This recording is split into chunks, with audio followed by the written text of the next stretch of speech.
Cuaca panas kayak gini sebenarnya bukan hal yang nggak biasa, tapi nggak bisa dibiasain, khususnya di Banjarmasin.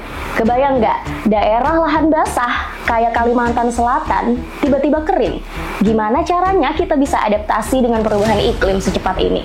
Pemanasan global bukan cuma nyengat ke tubuh aja atau ngebakar kulit aja, tapi bahkan lebih dari itu.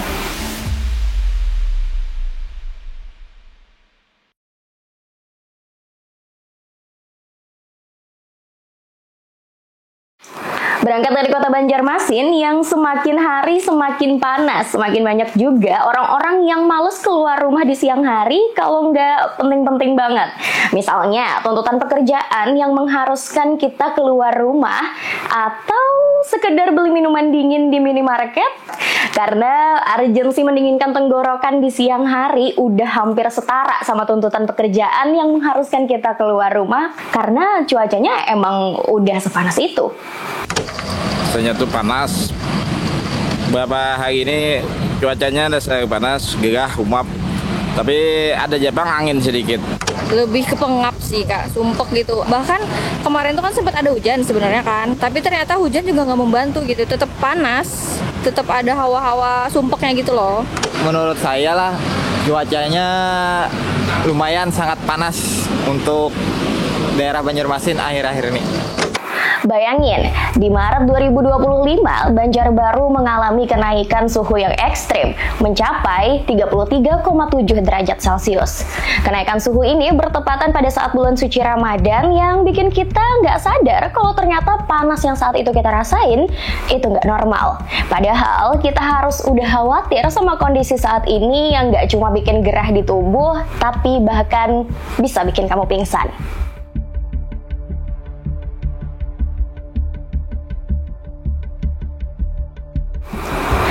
Salah satu perkembangan paling mengejutkan dalam beberapa tahun terakhir adalah peningkatan suhu global. Tahun 2023 dan 2024 termasuk ke dalam tahun-tahun terpanas yang pernah tercatat. Dan 2025 ngikutin tren ini. Prediksi di tahun 2025 bakalan jadi tahun yang penting. Tahun di mana melewati batas 1,5 derajat Celcius jadi hal yang normal, bukan pengecualian. Sudah sewajarnya kita khawatir sama kondisi ini. Permukaan air laut naik 2 kali lebih cepat.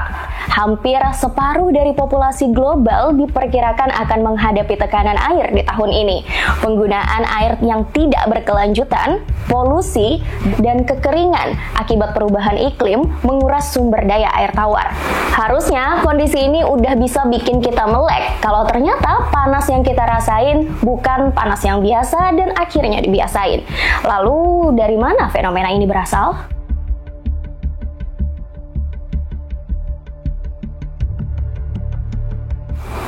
Dari sekian banyaknya penyebab pemanasan global, beberapa hal penting yang jadi fokus utama adalah deforestasi, efek rumah kaca, dan emisi gas. Kebakaran hutan tentunya akan meningkatkan suhu rata-rata di daerah tersebut. Hal ini juga bisa melepaskan lebih banyak karbon dioksida dan polutan lainnya ke udara. Jadi pengembangan terus-menerus, apakah itu dilakukan oleh masyarakat, bekerja sama dengan oknum-oknum tertentu, kan itu jadi persoalan. 50% total luas Kalsel ini sudah dibebani izin pertambangan dan perkebunan kelapa sawit, belum HTI dan HPH, ya, karena rata-rata yang korporasi yang sebut tadi rakus akan lahan, merubah tutupan hutan dan lahan, dan berdampak juga terhadap lingkungan. Jadi Kalsel itu kalau kemarau karhutla, kebakaran hutan dan lahan, yaitu asap. Kalau musim hujan itu kita diajar banjir, dan ini selalu terulang terus. Pepohonan punya peran yang besar untuk menyeimbangkan efek rumah kaca dengan menyerap lebih banyak karbon dioksida dan mencegahnya terperangkap di atmosfer. Gas limbah industri dan rumah tangga menjadi penyebab pemanasan global terbesar ketiga setelah emisi gas kendaraan bermotor. Keberadaan industri bahkan diduga jadi penyebab paling awal pemanasan global. Dampaknya,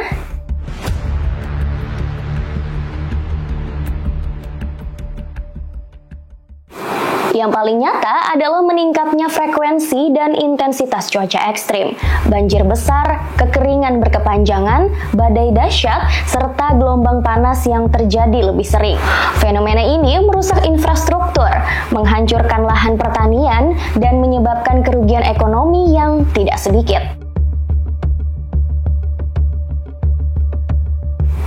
Pemanasan global juga menyebabkan perubahan iklim yang berdampak pada perekonomian global, membuat pola cuaca menjadi tidak menentu yang mengganggu musim tanam dan panen. Kekeringan berkepanjangan atau banjir ekstrem yang menurunkan hasil pertanian akan menimbulkan potensi krisis pangan.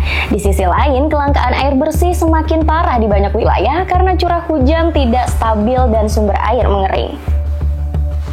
Kalau sekarang nih cuaca yang panas, karena hujan, jadi terganggu ada hasil panen padi kami gitu nah.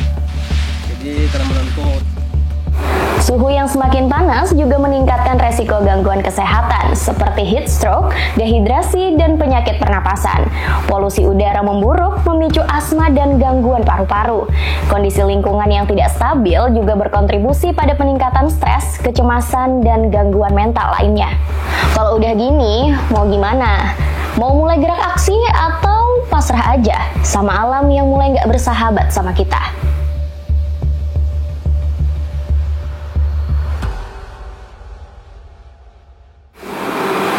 Sayangnya, beberapa dampak pemanasan global yang menyebabkan perubahan iklim udah terlalu parah, sehingga kita cuma bisa memperlambat atau menyeimbangkan keadaan alam yang udah berjalan. Sebenarnya, ada beberapa langkah praktis yang bisa kita lakukan perlahan untuk lebih peduli sama fenomena yang terjadi sekarang.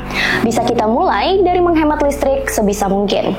Banyak yang nggak sadar kalau penggunaan listrik berkontribusi signifikan sama pemanasan global. Sebagian besar listrik masih dihasilkan dari pembakaran bahan bakar fosil yang menghasilkan emisi dan penumpukannya jadi salah satu penyebab utama pemanasan global. Cara-cara kecil seperti mematikan lampu pada saat tidak digunakan dapat menurunkan permintaan energi dan membantu mengurangi emisi.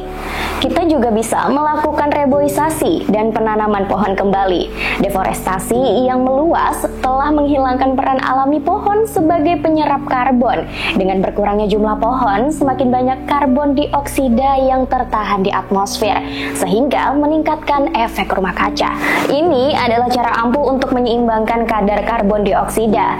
Pohon menyerap karbon dioksida dan melepaskan oksigen, membantu mengatur iklim, meningkatkan kelembapan, dan menurunkan suhu.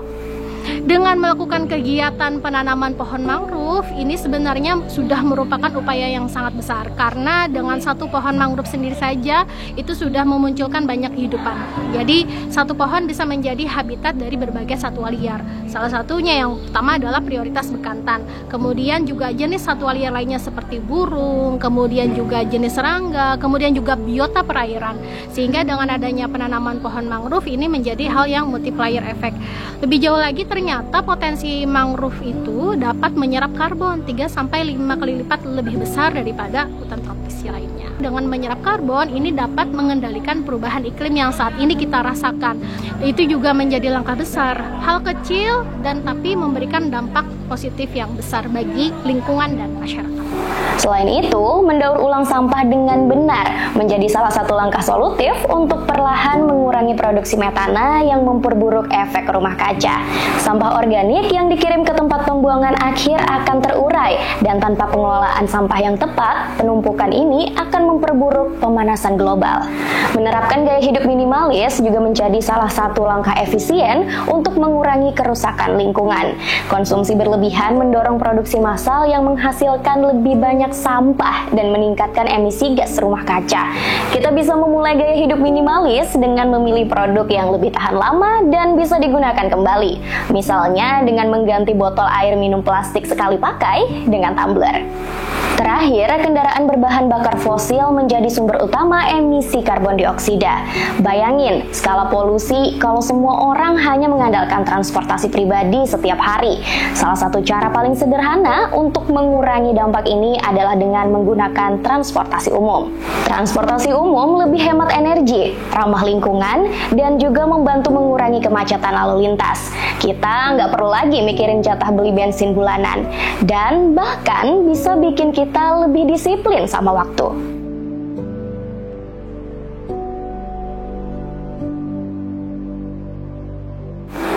Kadang kita ngerasa panas ini cuma gangguan sementara, tapi kalau terus mikir gitu, panas yang hari ini kita rasain bisa jadi normal baru yang bisa lebih ekstrim di masa depan.